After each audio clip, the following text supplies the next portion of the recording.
And Mrs. Busby is giving me the wig-wag. That means she has really something important. She does that a lot in my neighborhood, too, you know.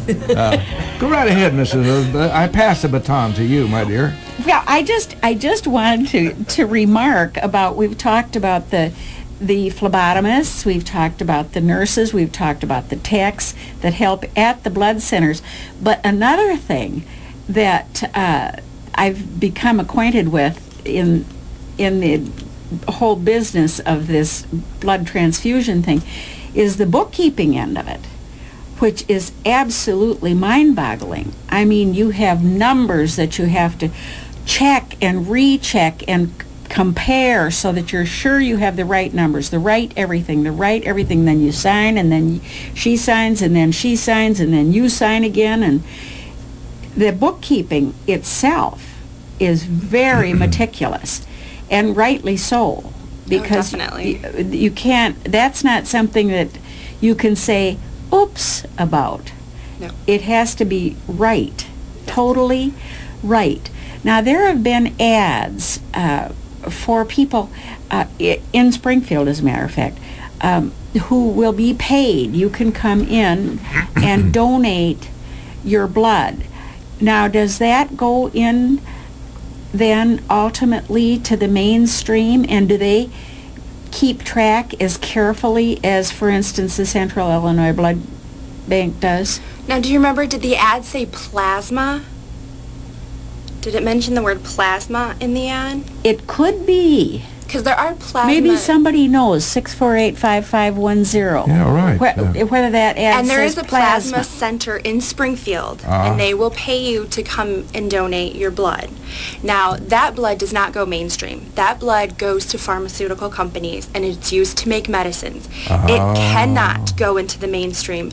They have FDA regulations just like we do, and that blood cannot go because they paid somebody for that blood, where we do not pay donors for blood, because we want them to be very truthful when they're filling out that 56 questionnaire that they have to fill out every time they donate. Yes. We need them to be very honest. Even though we test the blood, when after you donate your blood, it gets shipped off and tested. Even though it gets tested 14 plus different ways, we still need donors to be very honest with us when it comes to medicines, where they've traveled to, personal interactions in their lives. We need them to be very honest with us, because even though we may take their blood at that time, we'll catch it later when we get it tested, but that's money wasted that, you know, we could have been doing, processing someone else's blood instead of taking the time and resources to take that donor's blood when that person already knew we can't use their blood. Can't use it because you really didn't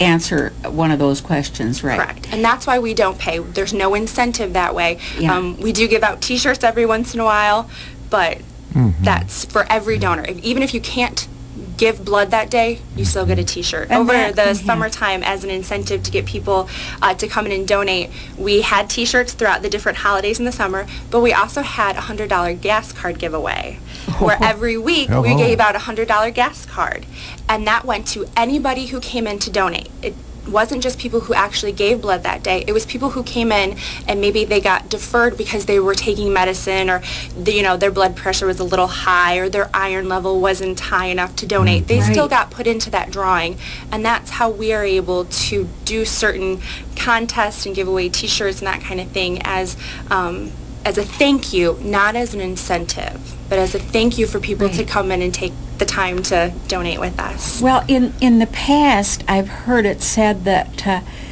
that the reason that people want this money is because they need it and they're afraid it's for some nefarious activities, you know, that maybe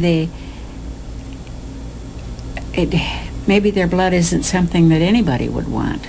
You know? Yes. Well, and when you pay somebody for something, you know, if they really want or need that money, that's an incentive for them not to be honest. Right. When you ask them questions that if this was going to help save somebody's life, that could potentially, you know, harm that recipient. So that's why we don't pay, and we ask you a million questions, and even when you go into the screening process, the nurses and phlebotomists will ask you more questions just to make sure you understand the process and to make sure that you are healthy and able to donate that day, so we can use your blood to help save lives.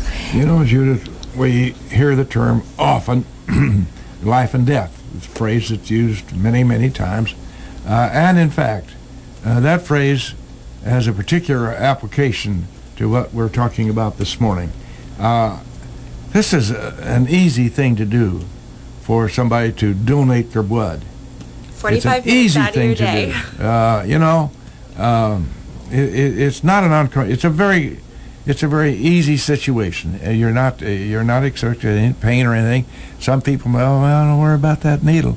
Well, that's nothing. And speaking from experience, so there might be some people out there who have been thinking about this, but just haven't been pushed over the edge as far as the motivation is concerned. Take us, please, to the drill for Mr. or Mrs. X walk through the door, or Miss, or wouldn't want to just, anyway, whatever. Seriously, come through the door to donate their blood. Tell us what will happen. Sure. It's about a 45-minute process.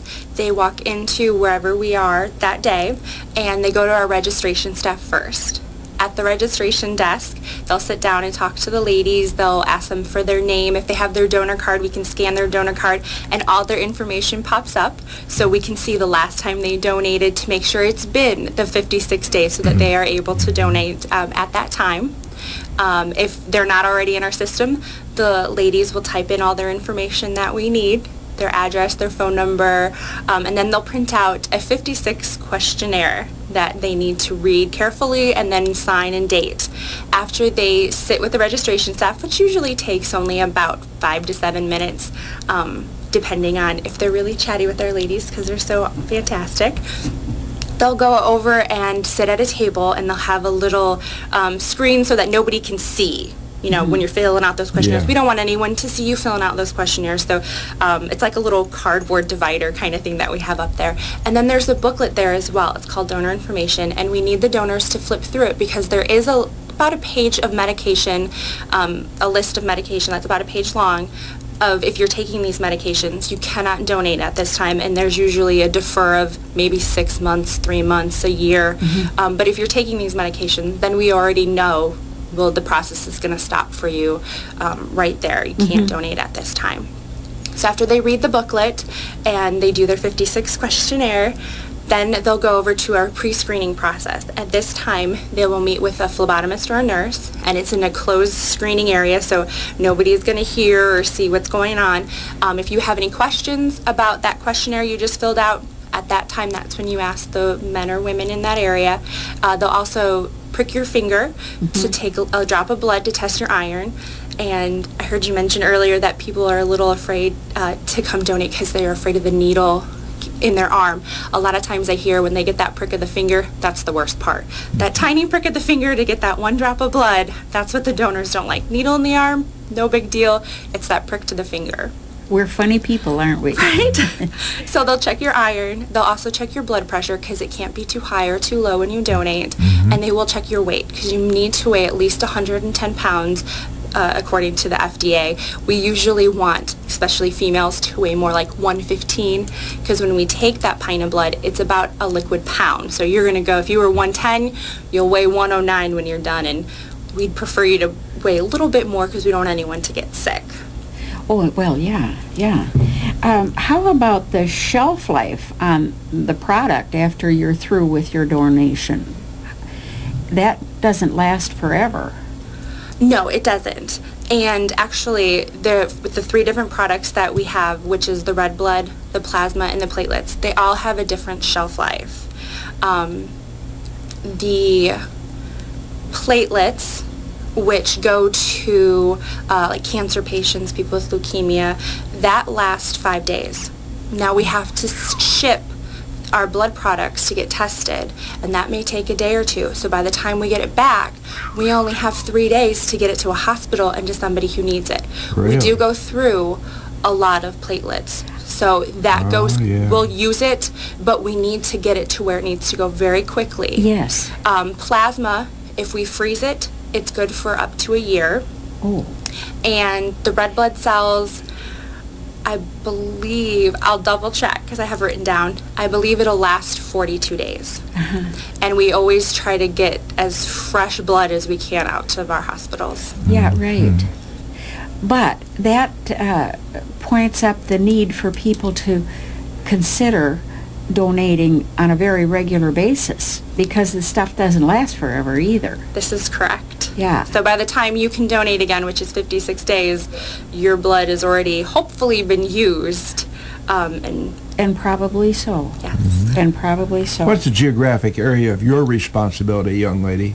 Of just for me, I have the counties to the east. I do Sangamon County, but not Springfield. I do the surrounding small towns. I go into Tazewell. We have Hopedale Medical Center. That's one of our hospitals, so I go into the Tazewell area. I go into Logan County, Christian County, Mason City.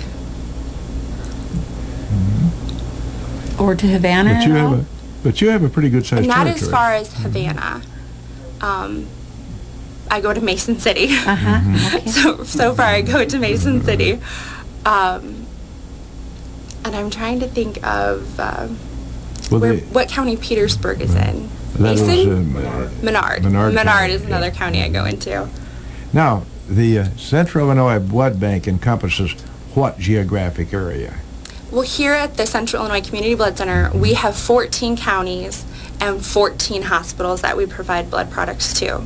We do have another blood center in Edwardsville that goes into the Edwardsville area, as well as a couple counties south of them, as well as a little bit into Missouri. So if we were to need any additional blood, maybe there's an accident or it's the summertime and it's a little low and we need it, that is one of our blood centers that we can call on them for assistance. Is there one type of blood that is in more need than, of course, we all have, that's universal, isn't it? O negative. O negative is universal. Is there another type of blood that is in more demand? You know what? It changes throughout the year, and it depends on if we've had a lot of those donors and if we have a lot of recipients that need that blood. So it can change at a moment's notice, and we send out emails to all our donors when there is a need. We send it to say we need A positive blood. All of our donors in our system that are A positive will get an email saying, thank you so much for donating. When you have the time, you're able to donate. You're within your 56 days. If you could make an appointment to come in, we really do need your blood. So it changes throughout the year. Barring a disaster in an area, is there a day in, day out demand by a given hospital in the area? Does that remain somewhat constant as far as the demand for blood is concerned? Or is there anything that triggers, other than a major disaster, a demand for one type of blood or another? It just changes from day to day. Right. It's really, if the hospital should have enough blood on site. We do have blood in our center as well.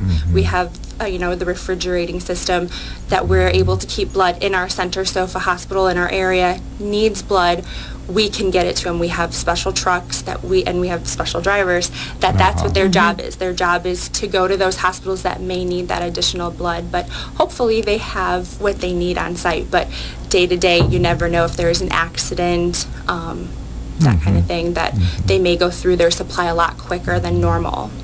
Well, last winter must have been kind of helpful, or non-winter, I should say, of last year. We had such a non-winter that you didn't have many ice storms or anything. That must have been helpful to you.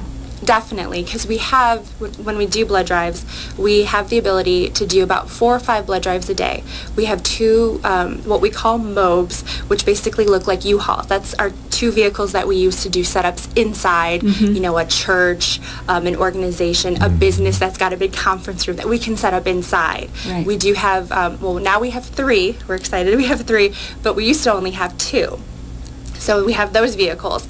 And when it's snowing or raining, you know, they're a truck, so, you know, it's a little bit better than a car when it comes to their tires, but it's still a hazard. And then we have 2 bloodmobiles for when we go to drives that we have to do in the, looks like a bus, in the actual bloodmobile for places that may not have anything inside that we can go into. Now for those look, you know, one of them almost looks like a semi. Those are big vehicles, and we would not want them to be in an accident of any kind. One, we don't want anyone to get injured, of course, and 2, if that vehicle were to become, you know, disabled, we can't use it anymore, and that would cause us to have to cancel blood drives. Right. Now, you mentioned drivers. Do you have people who are on contract drivers or on standby basis, old geezer like me, or somebody like that has anything to do, that they could be a volunteer to do that? How does the driver system work? Well, if, say, one of our hospitals needs some blood, we have drivers who are volunteers that we have these little vans that we use to get blood to those hospitals. And just call and say, Jim, we need you to go to St. Joe today. Could you do that? Yep, and they are usually on site and just waiting for the call. Now, when we have blood drives, we have specific drivers that are on staff that are scheduled, and we call them our MUAs. And they are specific guys that they have their CDL so they can drive our big buses, and then obviously just a regular driver's license to drive our mobile units. But we have those guys on staff, and they basically work every day. They all go to the blood drives on a daily basis, and they're trained very well to drive those big vehicles. So on a given day, you could be doing up to 5 or so blood drives in Central Illinois? That is correct. In Springfield, a lot of times, the donor relations consultant, Jessica, can do like 2 blood drives. Since it's in Springfield, she can link a drive. She could do, you know, an 8 to 10, and then we give our staff about a 2-hour break, and then she can come back and do like a noon to a 2 or noon to 3. So our staff gets a full 8 hours, but we are able to do 2 blood drives. In some of our surrounding areas, we try to link drives. In Lincoln, we could maybe do a drive in Lincoln and then go to Elkhart. Or in Taylorville, we go to the Correctional Center, and that's a drive that's closed. It's just for the staff at the Correctional Center. But we could go there, and then we could go to maybe in Taylorville also has a Lincoln Land Community College. I'm going to do a link drive, so that's an example I already know that that'll be 2 drives in a day in one area, and then that's only one vehicle that's doing 2 drives. Well, then there's 3 other vehicles available for our other staff, so that's how we can do 5 drives a day. Do you go to other correctional facilities? We have done one at, we have done one at Lincoln Correctional Center. No, Lincoln is the women's. That's the women's. We've done one at the Logan Correctional Center. I mean, today it's the women's. This is a TBA situation, let me tell you. Yet. Yeah. But we have done one at the Logan Correctional Center, and I've done them at the Taylorville Correctional Center. I know. But not for the people who live there, just for the people who work there. Is that right? Yes, those are typically closed drives that are just for the staff, not the prisoners, just the staff. The just so everybody's aware of that. You know, there'd be a lot of people who'd live there who'd have perfectly They good... could do it. Yeah. But of course, oh my, that opens up a whole Pandora's box. Well, it's usually for a security reason that we just were there for just usually 2 or 3 hours. It's just for their staff. You know, that staff has a harder time trying to come into the blood center or trying to go to another blood drive in that area because they may have, you know, different hours every day kind of thing. So we'll try to go to places that this is just for their staff so that they can donate at this time. They've got 3 hours to get as many staff in as possible that can donate versus going somewhere like a library and having it open to the public where anybody can come in. So we try to get into the correctional centers because, you know, the blood helps, you know, their family members and them and the communities that they live in. But those are just the 2 in my area that I go to. Well, there are any number of entities that are a 24/7 thing. You know, you don't close a hospital for Christmas or something, you know, or prisons. You have to go every day. Speaking of closing, we're up to the point where we must close. We want to express our appreciation to Alexis Yadron for being with us today, talking about the very, very important subject of contributing your own blood to help somebody else. Not a bad thing to do. I don't think so. We always try to close programs with a comment or two about the subject matter. One today would come to mind that blood is thicker than water, also boils a lot more quickly. Thank you for Viewpoint.